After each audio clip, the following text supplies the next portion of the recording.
अंतःकरणाचे परिवर्तन आणि अध्यात्माची पहाट फुलवणारे आपल्या हक्काचे यशवंत प्रसाद न्यूज. यशवंत हो, जयवंत हो, यशवंत हो, जयवंत हो, यशवंत हो, जयवंत हो. बोला पुंडलिक वरदा हरी विठ्ठल. श्री ज्ञानदेव तुकाराम पंढरीनाथ भगवान की जय. परमहंस सद्गुरु श्री यशवंत बाबा महाराज की जय. पार्वती पते हर हर हर महादेव हर. सज्जन हो, आज 18 मार्च. आजच्या साठी श्री गुरूंचे सुवचन म्हणजे, देव तारी त्याला कोण मारी, देव मारी त्याला कोण तारी, वरच्या देवाची तुटली दोरी तर खालचा देव बोंबा मारी. श्री महाराज यांच्याकडे अनेक प्रकारचे भक्त येत असत. ज्याच्या घरी आजार आहे त्याच्या घरातला शेवटच्या पंथाला आहे तो माणूस तर हमखास श्री महाराजांच्याकडे यायचाच.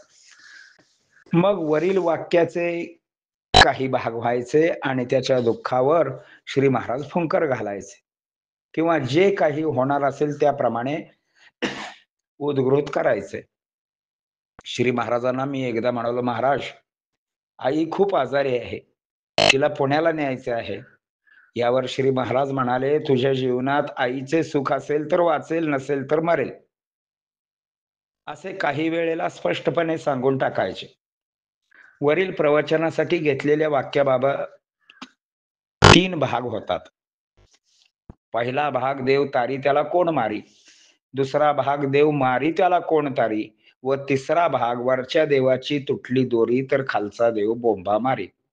आता श्री महाराजांच्याकडे येणाऱ्या भक्तांचा रुग्ण व त्याचे आयुष्य असेल, श्री महाराज पहिला भाग बोलायचे. अर्थात या भागामध्ये परिस्थिती खूप बिकट असते, मात्र साक्षात देव तारणारा असल्यावर काळ माकड काय करणार आहे हे ते सूचित करीत असत. देवाने मारायचे ठरवले असल्यावर जगणे अशक्य, असा दुसऱ्या भागाचा अर्थ. नंतर काय होणार आहे हे स्पष्टपणाने सांगतात. वरच्या देवाची दोरी तुटलेली आहे, आता बोंबा मारण्याशिवाय पर्याय नाही. हा जरी वाच्यार्थ झाला तरी महाराजांच्याकडे सर्व अधिकार होते. ते म्हणायचे देव तारण्यासाठी असतो, मारण्यासाठी नसतो. असे बोलले की समजावे श्री महाराजांनी त्याच्या प्राक्तनात हात घातलेला आहे. बरे, इथे येणाऱ्यांना त्यांना आनंद द्यावाच लागायचा आणि ते आनंदाने आनंदच द्यायचे. एकदा वरुडचे चंदू जोशी यांचा मोठा अपघात झाला होता. मात्र मृत्यूपूर्वी त्यांना दवाखान्यात हजर केले होते. सुया, सलाईन, नळी, रक्त, ऑपरेशन सारे काही पर्याय झाले होते. त्यासाठी पुण्याहून डॉक्टरांना पाचारण करण्यात आले होते. थोडी प्रकृती स्थिर झाल्यानंतर त्यांच्याकडून कोणीतरी श्री महाराजांच्याकडे आले. ते मला म्हणाले, तेवढं आपल्या चंदूचं महाराजांना विचारा की. विचारण्यापूर्वीच त्यांच्याकडे सर्व उत्तरे तयार होती. श्री महाराज म्हणाले, अरे चंद्या ढगाआड गेला, आता काही उपयोग होणार नाही. आणि घडलेही तसेच. सर्व उपचार चालू असतानाही चंदूचा दुर्दैवी अंत झाला होता. आणखीन एक उदाहरण पाहू. आमचा मुलगा मृत्यू पावला. पहाटेची वेळ होती. घरात रडारड सुरू होती, कारण त्याचा श्वास बंद झाला होता. कुठलीही हालचाल नव्हती, कोणतेही जिवंतपणाचे लक्षण नव्हते. 10-15 मिनिटे रडारड झाल्यानंतर आई रडतच म्हणाली, बाबा आम्ही तुमच्या दारात राहतो आणि हे सारे आमच्या नशिबाला कसे काय. एका आईची हाक दुसऱ्या आईने ऐकली होती. त्याच्या पुढच्या क्षणालाच मुलाचा श्वास सुरू झाला. जो मुलगा 15 मिनिटे मरण पावला होता तो पुन्हा श्री महाराजांच्या कृपेने जिवंत झाला. श्री महाराज म्हणजे अलौकिक शक्तीचे पुरुष होते, यात संशय नाही. चंदनासारखे लोकांसाठी झिजणे हा तर त्यांचा व्यवहार होता. म्हणजे करुणासागर असा.